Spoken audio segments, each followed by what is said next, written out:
Jean-Philippe Delbonnel, je suis président du groupe Delbo Presse qui édite notamment la revue le Journal des départements. Absolument, c'est le média leader de la presse départementale, mensuel et 100% gratuit. Donc effectivement, ça s'adresse à tous les départements de France, les présidents, les DGS, les DIRCAB, les DGA et tous les conseillers départementaux. Absolument, l'idée première d'ailleurs pour l'ensemble des titres du groupe, on s'inscrit vraiment dans le cadre de la promotion des territoires de France. Mettre en avant le meilleur, ce qui marche.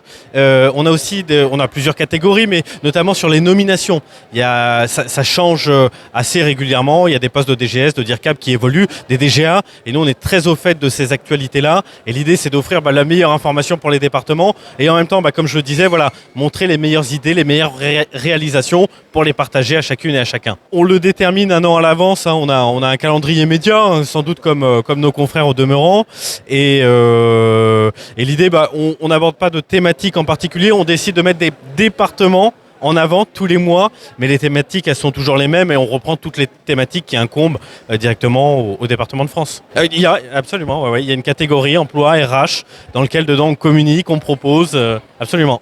Ah oui, papier, numérique, tous les mois, on en fait entre 5 000 et 10 000 exemplaires print, gratuit, et on a une base de données, on l'envoie aussi aux 35 000 communes de France. Donc en tout, il y a à peu près 60 000 envois numériques qui se font tous les mois. Il a été créé il y a 2 ans. J'ai rencontré notre rédacteur en chef, Olivier de Brabois, qui est un charmant monsieur, qui a effectué toute sa vie dans les départements de France, qui a occupé des fonctions de DGS. Il est venu me voir un jour dans mon bureau en disant un média à destination des départements de France, ça n'existe pas, faisons-le ensemble.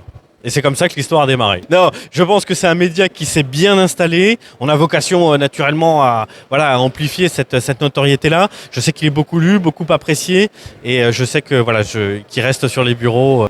Oui, tout à fait. Avoir de cette info-là extrêmement concrète. On a une partie juridique aussi pour montrer tout ce qui évolue en direct du Sénat, de l'Assemblée nationale.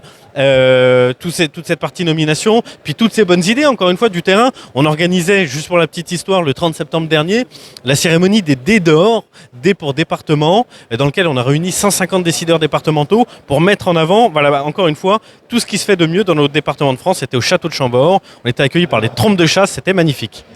Bien sûr, Lot-et-Garonne, naturellement, on a bien travaillé avec les équipes. Je fais un petit clin d'œil, Mathieu Stiévé, Monsieur Moreau, la présidente Sophie Bordery, pour mettre en avant ce beau département au cœur du Sud-Ouest, donc pour vanter la gastronomie, les politiques menées par la présidente, et en même temps tous ces enjeux d'écologie qui sont portés.